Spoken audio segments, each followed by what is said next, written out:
In the bustling streets of Lagos, where dreams often dance with danger, a young woman named Chioma lived. Chioma was the kind of woman who turned heads wherever she went.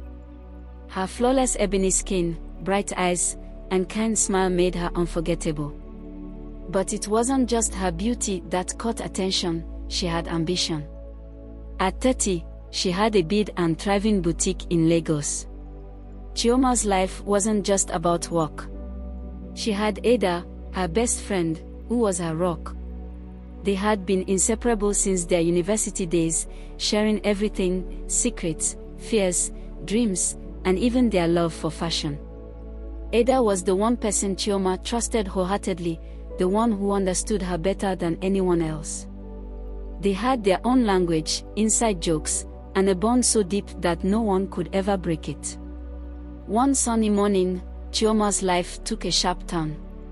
She was loading her goods onto a van when she met Emeka. He was tall, charming, and had the kind of confidence that made people trust him instantly. Emeka introduced himself as a businessman who dealt in electronics. His smooth voice and expensive clothes made Chioma's heart flutter. "A beautiful woman like you must have a man who takes care of her," he said, flashing a smile that revealed perfect white teeth. Chioma laughed nervously. "I'm not looking for anyone right now. I'm too busy building my business." But Emeka was persistent. Every day, he visited Chioma's boutique, often buying items he didn't even need, just for the chance to see her.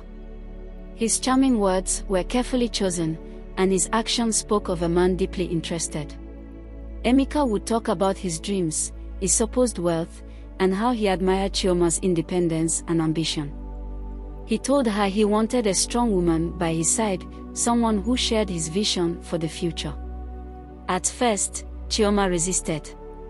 She wasn't the type to fall for sweet talk easily, and she valued her independence above all else. But Emeka's relentless efforts began to wear down her defenses. Eventually, she gave in, convincing herself that he was sincere.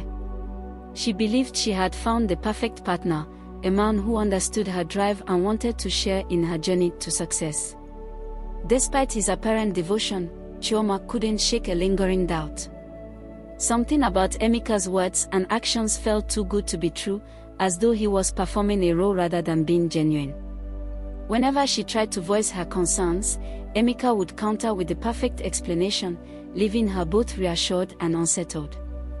Her best friend and confidant, Ada, always had an opinion. "Chioma, you finally found a man who appreciates you. Don't overthink it," Ada would say, her tone firm and confident. Ada's unwavering support was a source of comfort for Chioma, and she often leaned on her friend for guidance. "Do you think I'm being too critical?" Chioma asked one evening. Ada waved off her concerns with a laugh. "Of course you are. Give the man a chance. Not every man is out to hurt you."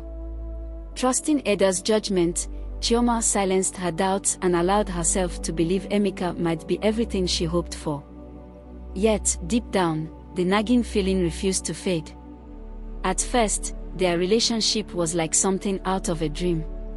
Emeka swept Chioma off her feet with his charm and attention. He took her to fancy restaurants where they dined on exotic dishes and sipped fine wine. He introduced her to various places, including his friends and family, who warmly welcomed her and seemed to genuinely adore her. On her birthday, Emeka surprised her with an expensive wristwatch that sparkled like diamonds. Chioma couldn't believe her luck. "You've hit the jackpot, Chioma," her best friend, Ada, exclaimed one evening. "Men like Emeka are rare." Chioma basked in the admiration of her friends. To her, Emeka seemed perfect. But not everyone was convinced. Her older brother, Chike, wasn't as easily swayed. "Be careful," he warned.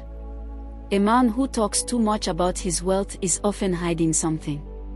Chioma waved off his concerns. Emeka's kindness and affection felt genuine. Why would someone fake all of that? To her, he was the real deal. Yet, as time went on, a question began to nag at her mind: why had he never taken her to his home? They always met at restaurants or hotels, and when she brought it up, he skillfully changed the subject. One evening, she decided to press him further. "Emeka, why don't you ever invite me to your house? I want to see where you live."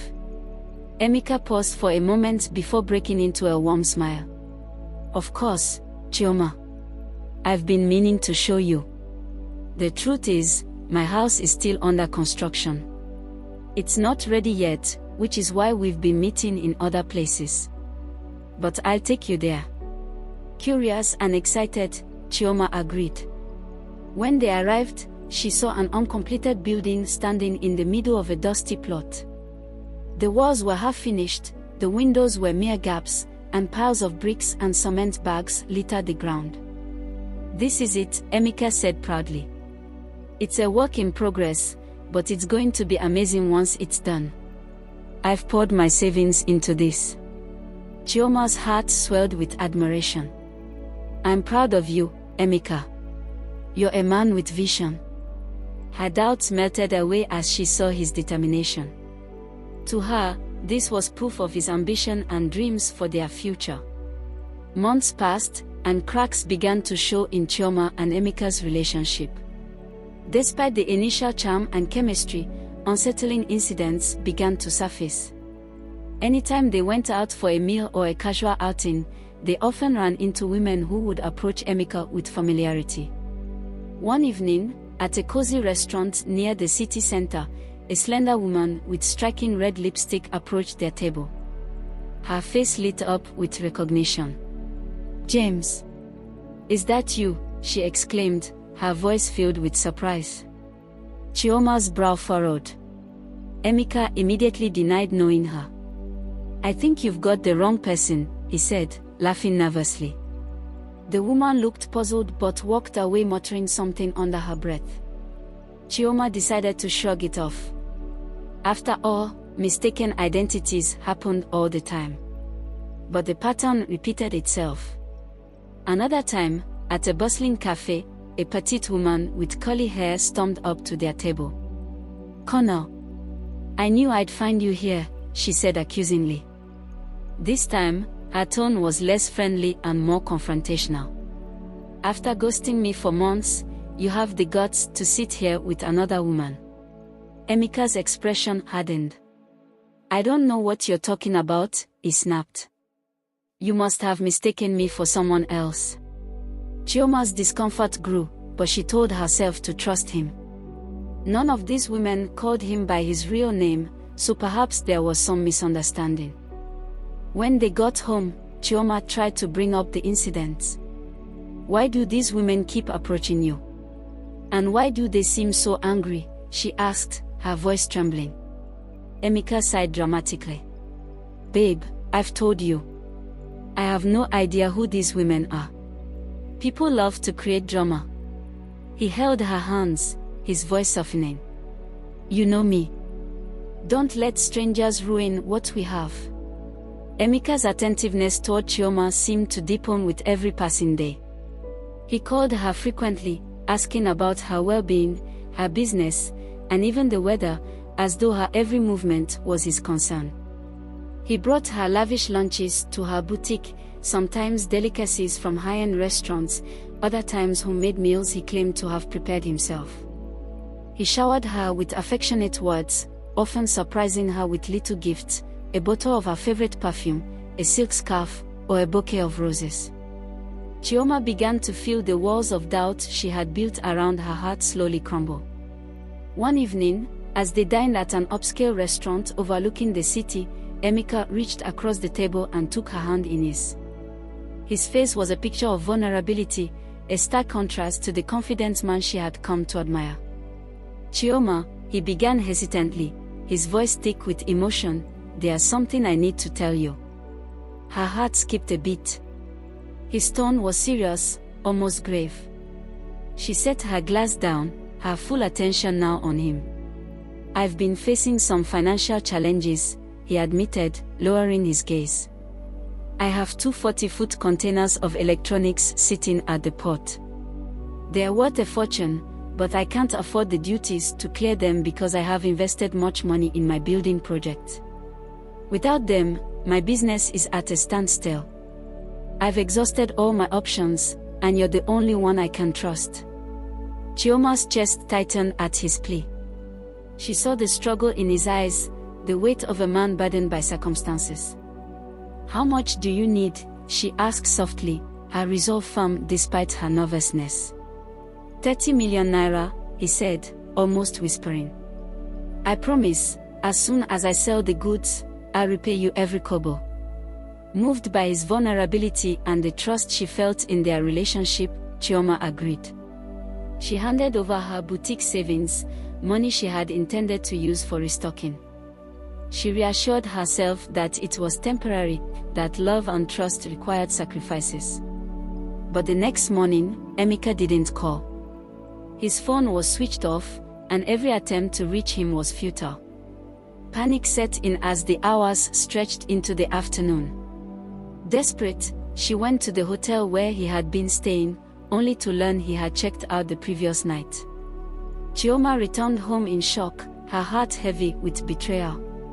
When she confided in her best friend, Ada, the latter hugged her tightly and stayed by her side, offering words of comfort and encouragement. "You'll heal, Chioma," Ada whispered. "This pain won't last forever." But Chioma couldn't shake the feeling that her trust had been shattered in the cruelest way. Determined to uncover the truth, Chioma set out to investigate Emeka's claims. She started with the uncompleted building he had proudly shown her as their future home. When she arrived, her stomach churned with unease. A caretaker who happened to be on the premises dismissed her inquiries with a curt laugh. "This building? It belongs to Chief Ikena," he said matter-of-factly. "I've never heard of any Emeka." Shocked, Chioma pressed further and discovered that even the relatives Emeka had introduced her to, whom she had greeted with respect and trust, were imposters. It felt as though the ground beneath her had vanished. Defeated and humiliated, Chioma returned home and confided in Ada, her closest friend and confidant. As always, Ada comforted her with soothing words, encouraging her to let go and move on. But Chioma's mind was restless. Something didn't sit right. One evening, as they sat in Chioma's living room chatting over a bottle of juice, Ada excused herself to use the restroom. Chioma, still feeling unsettled, leaned back on the couch, her thoughts swirling. Just then, Ada's phone, which lay on the table, buzzed with a message notification. The screen lit up, and Chioma's eyes inadvertently caught the sender's name, Emeka. Her heart skipped a beat. The preview of the message read, "The money I sent you is the agreed 50% of what I got from Chioma." Chioma's breath hitched. The room seemed to spin as the realization hit her like a thunderclap. Ada had been part of the betrayal. Her so-called best friend had conspired with Emeka to rob her. Tears stung her eyes, but anger quickly replaced her heartbreak. Without hesitating, Chioma picked up her phone and called the police. She explained the situation in a trembling but determined voice. Minutes later, the wail of sirens shattered the evening calm. By the time Ada returned from the restroom, she was greeted by uniformed officers. Confusion flashed across her face, quickly replaced by guilt when Chioma confronted her with the damning message. "You betrayed me," Chioma said, her voice quivering with emotion. "I trusted you, Ada." "How could you?" Ada stammered, trying to deny the accusations, but the officers were already placing her in handcuffs. As she was led away, Chioma felt a mix of pain and triumph. She had lost so much, but she vowed to rebuild her life, this time, wiser and more guarded. Under intense police interrogation, Ada broke down and confessed everything. She revealed how Emeka had orchestrated the entire scheme, using charm and lies to gain Chioma's trust while Ada played the role of the supportive best friend. Their plan had been to exploit Chioma's kindness and rob her of her hard-earned money. With Ada's confession, the police were able to track down Emeka, who was arrested shortly after. The betrayal cut Chioma deeply, leaving scars that felt unbearable at first.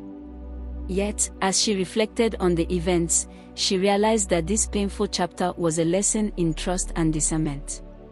She had placed her faith in the wrong people, but she wouldn't let it define her future. Standing at the ruins of what once seemed like a promising relationship, Chioma vowed to rebuild her life. She resolved to rise above the pain, emerging stronger, wiser, and more determined to protect her heart and her dreams. Thank you for watching. Tell us your opinion in the comments section. Don't forget to like, share, and subscribe to our YouTube channel Chukwudi Alalar Studio at Chukwudi Alalar. Like and subscribe.